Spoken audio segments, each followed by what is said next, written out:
This is Scotty G and Friends on 97.5, the KSL Sports Zone. 97.5, the KSL Sports Zone. All-Star Weekend is in the rearview mirror and actually wasn't horrible.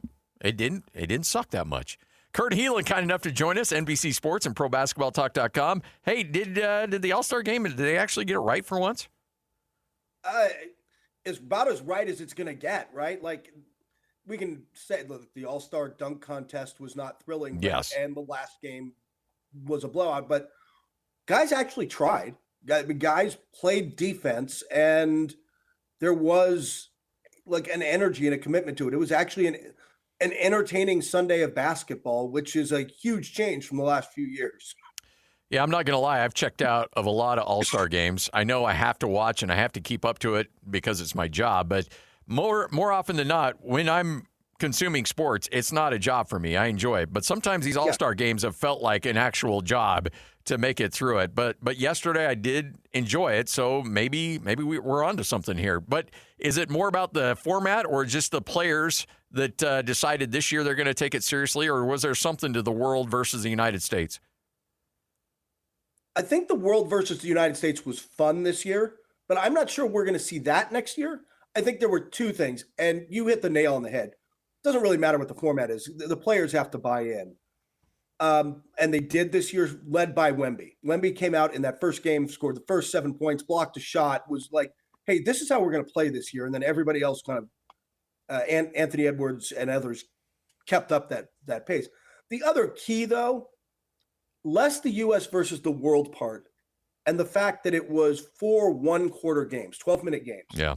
Because, Scotty, even in the old East-West, when we'd have duds, but if they got to the fourth quarter close, then, like, you get those last 8-10 minutes, guys were like, all right, let's get serious. Let's play a little defense.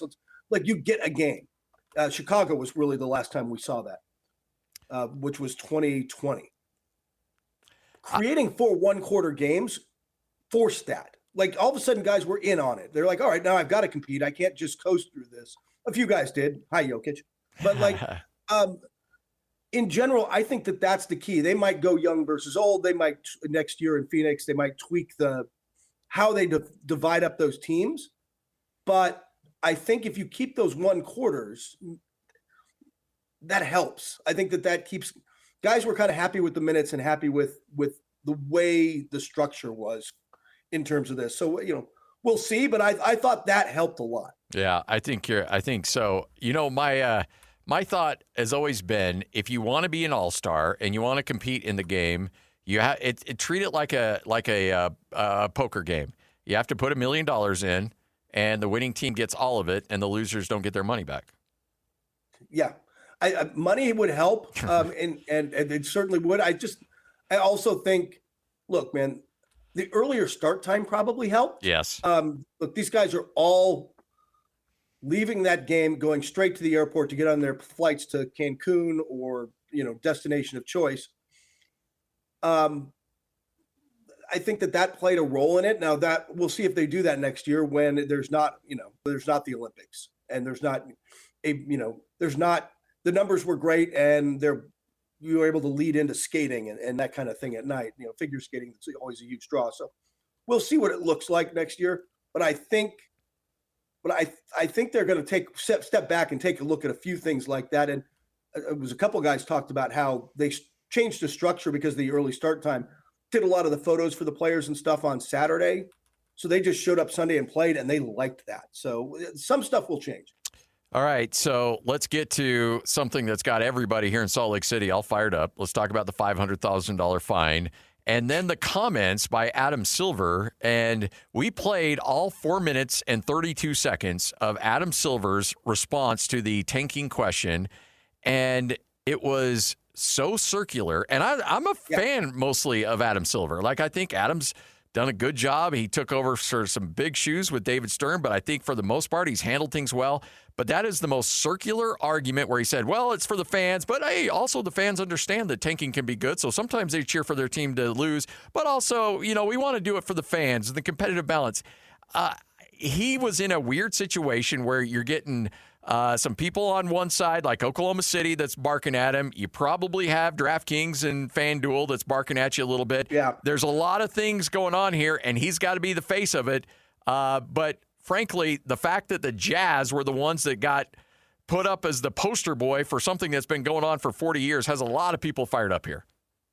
Yeah, it was that the league came down hard on them, and part of it was, granted, that there's 2 All-Stars, so but the league came down on them for this when there were, over the years, countless incidents of this. Look, you became the scapegoats for something Yes. that the 14 other teams could have been scapegoated for over the last handful of years. By the way, that's Adam Silver. Like what you heard, that's circular, very lawyerly covering all his bases in every comment. That is exactly how Adam speaks. And you get the transcript, or you use your transcription service afterwards, and you go through these as a writer. You're like, what can I pull out of this? Like it almost looks like a TMZ story in my case sometimes, because they're like ellipse, because I've just got to get through some of his stuff. But I think you are spot on. He's caught between a rock and a hard place. But he also, David Aldridge, the Hall of Fame reporter, later asked him about something, and I think he kind of nailed it, which is that there may not really be an answer is ultimately the problem. Unlike the NHL and with the hockey team in Utah, tanking and if you get the number 1 pick, you get a good player, but it doesn't have, and same with, football in the NFL, if you get a number 1 pick and you can go get a great quarterback, it obviously changes things, but not even to the degree it does in the NBA. If you can draft Cooper Flagg, and I'm not even going to use Wemby here, but you can go get Anthony Davis. You can go get, my dogs are happy that somebody's coming home. You can go get Cade Cunningham. Yeah. Anthony Edwards. Like if you get that guy, it changes your franchise fundamentally.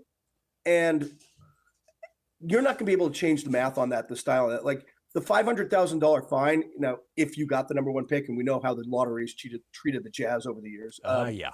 But if you get one of those top picks this year, that's the cost of doing business, man. It's like tampering, and you get a $500,000 fine. They're like, yeah, so I got a rotation player and I had to pay an extra $500, whatever. Like, it's just not going to, I don't know that there's a lot of solutions, quote unquote, out there. Every third Reddit post, maybe every other Reddit post at this point on the NBA, but it's just that I don't think there's an answer in a sport where getting that player changes the value of your franchise and how much you can win. And the one thing Adam Silver did say, which, he recognizes the problem, it is a little bit of a perfect storm because you didn't have a great draft last year, and the next 2 drafts don't appear to be very good, and this one might be 2003 reincarnated. And so everybody understands the urgency of this year's draft and how important it is to be in the top 5 or 6 of this year's draft. Exactly. And honestly, first off, I'm not going to denigrate last year too much because everybody wanted Cooper Flagg, and it turned out if you got VJ Edgecombe, you did okay. Yeah. Like there were some players in that draft, but Flagg was at the top. This one's deep with. I was talking with a scout about this the other day. It's like I'd still have Flagg number 1 in this draft, but I'd have this is the deepest draft, and he's like 1 through 3 gets talked about. Wilson, I believe it's Wilson, the point guard at North Carolina, is like really close for a lot of scouts. Like he's right in that mix. But what this guy told me was, if you land in the top 10, like there are all-stars, 8, 9, potential all-stars, 8, 9 deep in this draft. Like they really like the depth of this draft, and you do not get that in the next couple. So everybody's all in on this one. And everybody kind of knew this was coming and planned it out this way, except for the Chicago Bulls because they're the Chicago Bulls. Kurt Helin joining us, NBC Sports, ProBasketballTalk.com. I love that the Jazz immediately after the NBA got all fired up said, all right, well, Jaren Jackson, you're going to have surgery, and then we'll reevaluate you in 4 weeks. So if you want us to do this the old-fashioned way, we can do that. But honestly, if you is the problem not that the Jazz decided to tank, it's how they tanked with playing guys for 3 quarters and then sitting them in the 4th quarter, which I got to imagine wrecked a bunch of prop bets out there, which got a lot of people upset. Had they done it the old way, would this have been an issue? the problem becomes that you've got two guys who qualify under the player participation policy thing. So they're supposed, you have to have a real reason, like a surgery, to keep them out with those two guys. Where if you play them, we played them 25 minutes. I don't know, I thought it was kind of a creative effort to get a loophole. The league freaked out. It's a perception thing. It's always a perception thing. And the gambling is certainly, I think, part of that for people. But look, Scotty and you and I have talked about this. Tanking is going to be the story in the NBA for the rest of the season. I've got a piece coming out later today or early tomorrow on the 5 biggest things to watch. Number one is tanking, because there's some really wretched games coming up. There's a lot of teams playing each other where neither team is really all that eager to win. And it's not the guys on the floor, to be fair. The players will play hard, especially these guys who don't get a lot of chances trying to make their name.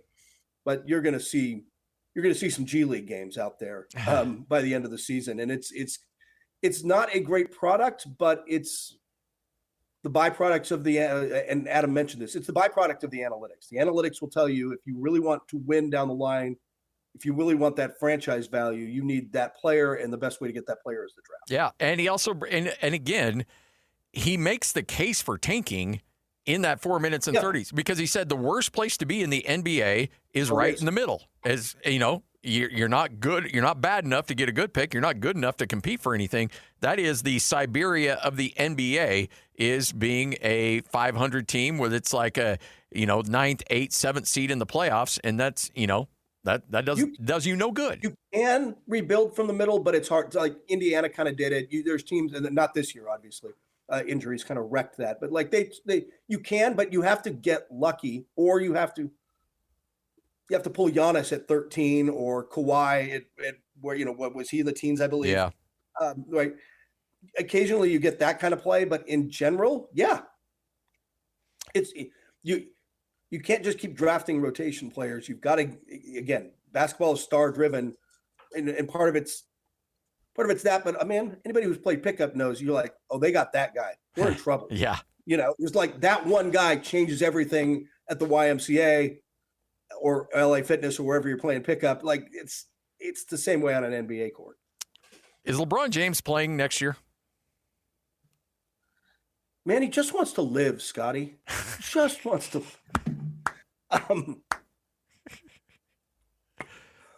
Yeah, I get it. Like he's just sorry about that. I love LeBron the player. LeBron the sound clip it can be maddening sometimes. Yeah, it was funny because Joe Varden from The Athletic asked that question.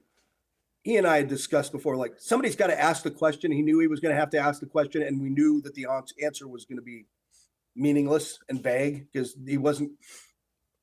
If he wasn't, I will tell you the conventional wisdom around the league is he will play one more year and do a farewell tour, almost certainly with Cleveland.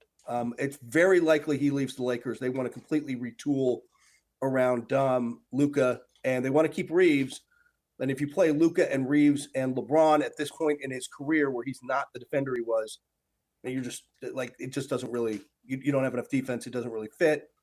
And I think it partly depends now on what Cleveland does in the playoffs. By the way, Cleveland's going to rack up wins. Yeah. Not only did they get better with James Harden, they have the softest remaining schedule in the league. Clear. They might be the 2 seed when this whole thing is done. But he goes there. One of the things they did with that trade at the deadline was get a little bit cheaper by bringing in James Harden. They can get easily under the second apron, which would free up one of the mid-levels, and they can bring in LeBron at a mid-level and do that. And I expect that's what's going to happen. He'll play one more year, do a farewell tour on a team that will be competitive and a threat in the East. And I think that's the conventional wisdom of what's going to happen. But I do believe LeBron in this. I don't think he knows. I think he genuinely is going to get to the end of the year and figure it out. Hey, you have a lot of pull on the national scene. Can you do a favor for me? Can you get my guy Sammy Merrill in the three-point shooting contest? The guy goes 9 of 10 the other day, and he can't break into the three-point shooting competition. Sam Merrill would be a great addition to that. By the way, that's one of my pet All-Star Saturday things is it is time to move the three-point contest to the end of this. It is the best part of it. Yeah. It has the stars. It has the drama. Already next year, by the way, Lillard came out of this. You saw it. He posted texts with Steph going, "Let's do this," and Steph's like, "Yeah, we can get Klay Thompson and Booker will be back in Phoenix, so he'll want to do it." Now you're halfway to this knockout roster, but Merrill is the kind of shooter that needs to be in these kind of things, because I think he's one of those guys. Jason Capono used to be this way, the Bruin and around the NBA. Won 2 of these things because nobody watches him. The fans know him. Real basketball fans know who he is. Casual fans are like, Jason Capono? Who's this guy? And they're like, oh, this guy can shoot. This guy can just flat out shoot. And Sam Merrill is one of those guys. Well, you know what? Finally, we'll have some games to talk about next week, and I'm sure there'll be another storyline coming out of the tanking soap opera in the NBA. But we appreciate it as always, Kurt. Thanks for hanging out with us. I hope next week I'm able to play. I have a doctor's appointment, and we'll see if he holds me out. I might need surgery. I might need to miss some time, but we'll see. This segment's getting too good, Kurt. We may have to we might have to tank it a little bit. Yeah, exactly. The ratings are spiking during this thing, and that's not good. Appreciate it. Kurt Helin, NBC Sports, ProBasketballTalk.com, right here on 97.5, the KSL Sports Zone. You know what? Next year, I don't know when we need to start campaigning, but next year we are going to start a Sam Merrill campaign for getting him in the three-point shooting contest. It is ridiculous that this guy is not competing in that thing. You look at some of the jabronis that were competing. No, come on. I'm not trying to get him in the All-Star game. And I know I'm biased because, I called a lot of his college games, but Sam Merrill needs to be in the three-point shooting contest. Whatever we got to do to make that happen next year, we're going to do it. But imagine. So where are you at, NBA? Yeah, come on. Why not already have that? I know. Making a lot of bad choices. Why do we have to help you with this? We shouldn't have to help. Do I need to do your job? Yes. Okay. Where's the pay? Look. You're making $500,000 of dirty money off the Jazz. Come on. Money shouldn't be an issue for you. Right here on 97.5, the KSL Sports Zone. It's time to saddle up and talk about the winners and the losers. This is the good, the bad, and the ugly. Now, here's the good. It is your good, it is your bad, it is your ugly, brought to you in part by University of Utah Health. Hope is in our DNA. Learn more at uofuhealth.org. All right, before we get things going here, good, bad, ugly, this is certainly a good. Let's give away some Jazz tickets. It's Jazz Ticket Tuesday, and your chance to win tickets is right now. Call this number now. Call this number now. Be caller number 12 at 801-575-ZONE. 801-575-ZONE. And you'll be on your way to Delta Center to see the Utah Jazz. He fires the three. He hits. Oh, don't do me like that. This is 97.5, the KSL Sports Zone. All right, caller number 12 right now, 801-575-ZONE. That's 801-575-ZONE. You'll win a pair of tickets. See the Jazz and the Pelicans coming up on February 26th at the Delta Center, coming up at 7 o'clock. All right, we can just kind of – there's a lot of good, there's a lot of bad, there's a lot of ugly in the breakdown of this game. Utah State plays Memphis on Saturday. And Utah State's in the middle of their non-conference season.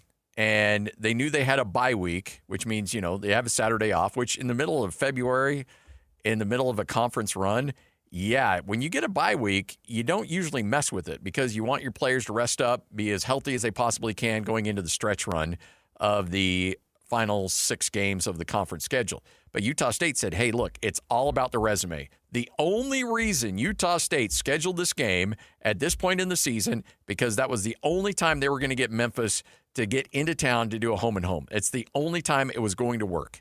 Now, normally you like to play these games in November, December. Nope, this one's smack dab in the middle of February when you normally would have had a Saturday off. So this is a resume game. Now, Memphis hasn't really quite lived up to their end of the bargain because they were a 500 team rolling into Logan on Saturday, not having the year they would have thought. Utah State was anticipating that being a team that would be right there in the top 50 in net, a quad 1, maybe a quad 2 type of game. Well, that's not the case anymore because Memphis isn't, frankly, very good. So knowing that, Utah State felt like they had to win and win big. And they did, 99-75. Utah State ends the game, though, on a 13-2 run and kept piling on the points. Colby King, a dunk late in that game when he could have ran out the clock. And then MJ Collins with a windmill dunk when Utah State could have ran out the clock. And Penny Hardaway immediately hopped on his postgame radio show and, frankly, had this to say. Hey, Coach, your team fought hard. That's a really good ball club out there. Yeah, we had it where we needed it. The last 3 minutes of the first half, man. I just don't understand. We just got to keep fighting, bro. Really, the 17-4 run at the end of the first half. This is a 13-2 run at the last minute and a half here. Really, yeah, that's what makes it such a bad part. You can't keep scoring the ball. We came out here to play this game. You got to have more class than that, dog. I agree with that. MJ Collins didn't need that last dunk. It ain't even just that last one. It was just the rest of them. You just got to have some type of class, though. You got to have some kind of class. Now, to Penny Hardaway, the head coach of Memphis, to his credit, that was on Saturday night. He held a press conference, his weekly press conference yesterday, and didn't necessarily walk back those comments per se, but was very effusive in his praise about the Spectrum coming to Logan, said, I'd schedule that game every day. Teams need to be scheduling Utah State. You need to be going into Logan. That's a great place to play. Probably one of the loudest venues he's ever coached in. And so there was a lot of praise coming. It wasn't just the negativity of how that ended. Once he had about 48 hours to kind of decompress a little bit, essentially said, hey, we're happy to play that game. We'll continue to schedule games like that. That was good for our program.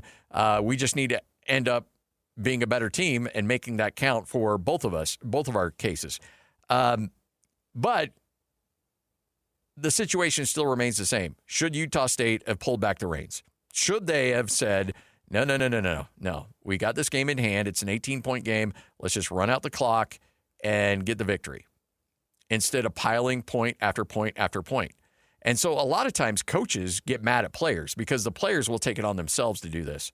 And the player's like, hey, look, I have a chance for a breakaway dunk and nobody's in front of me. I'm going to take advantage. You can't tell me to pull that thing back. I want a highlight dunk. And that last dunk by MJ Collins certainly was a highlight dunk. You don't see a lot of windmills in college hoops, and he threw that one down hard.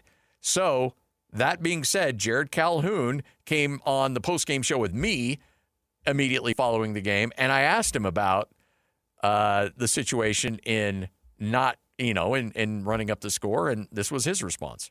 Thought, the last 9-10 minutes, we really imposed our will on these guys.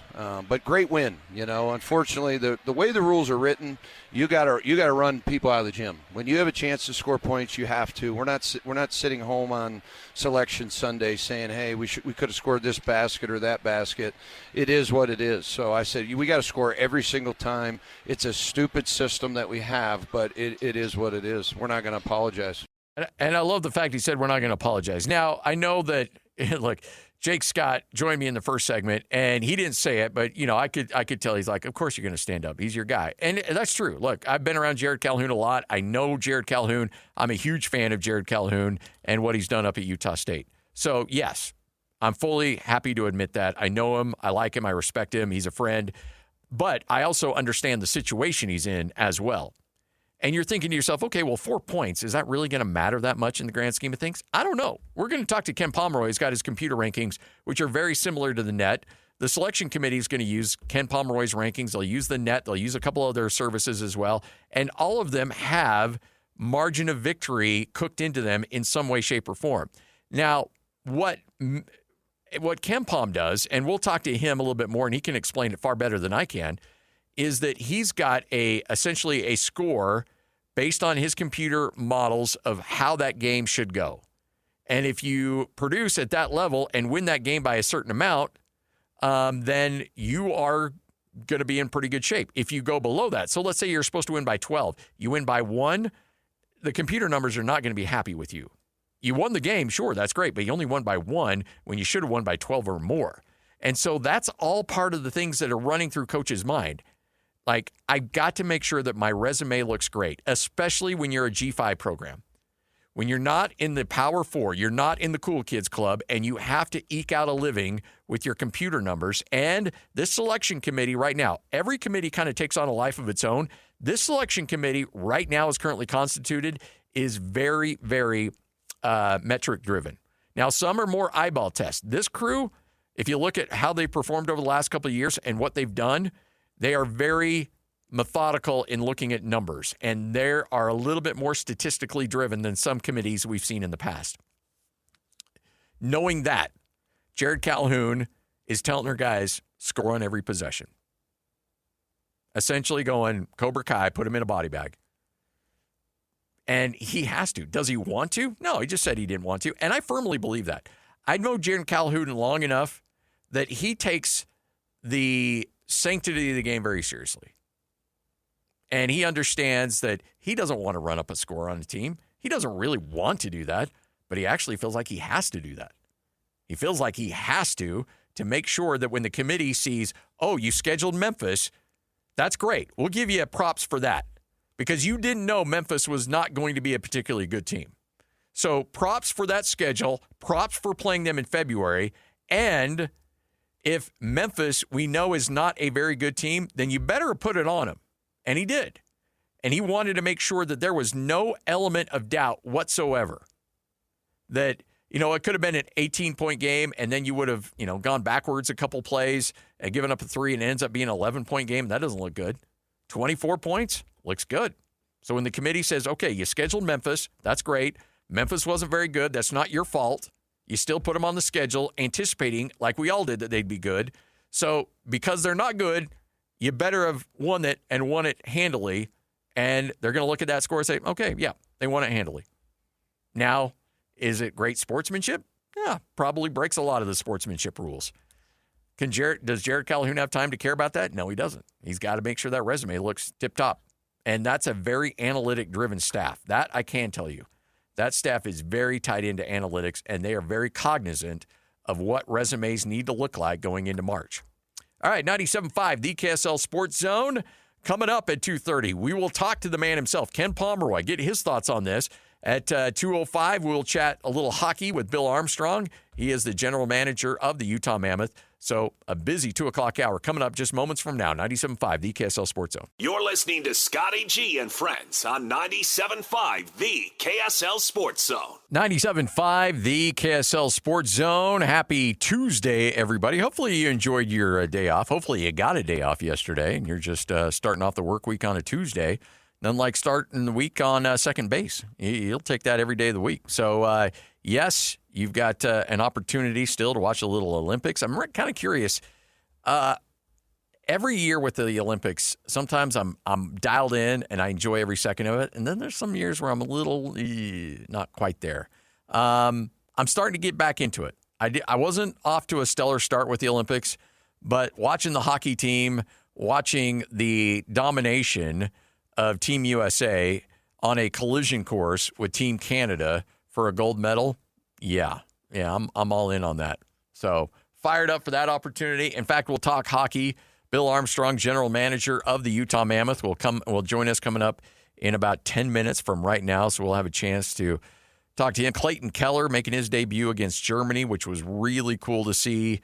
And this hockey team as they come through the break. And I'm a little nervous. The LA Kings had a guy that essentially fractured a leg, and he's out for the season because of he's playing in the Olympics. And I want to ask Bill Armstrong about that a little bit, but then I don't because I know how superstitious people can be about asking things like that and discussing that. Don't put it out in the world. Because I know general managers look at things like that and be like, okay, I'm glad you're playing for your country. I'm excited you're playing for your country, but your country is not paying your monumental salary. I am. Ryan Smith is. So stay healthy. Stay healthy out there and come back and let's make our stretch run and get into the playoffs. That's the most important thing for the Utah Mammoth. Now, look, you're happy your guys are playing for their countries. You're thrilled about it. You don't want to discourage that in any way, shape, or form. But make no mistake, these general managers are seeing what's going on with the Kings. I mean, like, do not want, do not like. Yeah, I mean, that's a scary situation. Dude's done for the year. Playing playing for his country in essentially exhibition hockey. And to have a fractured leg and to have your season come to an end like that? No. That's a rough go of it. But again, I'm debating whether or not to bring it up with Bill because I know a lot of these guys are superstitious, and heaven forbid something were to happen after I asked Bill about it. Yeah, I think that would probably end our weekly conversations with the general manager of the Utah Mammoth. So your Olympics will continue on. Team USA gets the blowout victory over Germany. And you know what's interesting, too, is we had a couple people come on, and they talked about how they weren't overly thrilled with the way Team USA was built. You know, very goaltender-driven, very much not necessarily centered on offense, but a defensive-oriented team. And we asked Bill Armstrong about that. Do you like the way the team was built? And he said, absolutely yes. And he even listed Team USA as a favorite over Team Canada in his mind. And a lot of people disagreed. A lot of people said, nope, that's not necessarily the case. We don't know exactly how we want this thing to look, but it's not like that. But yet, there's a reason why Bill Armstrong knows what he's talking about, because this Team USA team looks loaded. Bill Armstrong joins us next, 97.5, the KSL Sports Zone.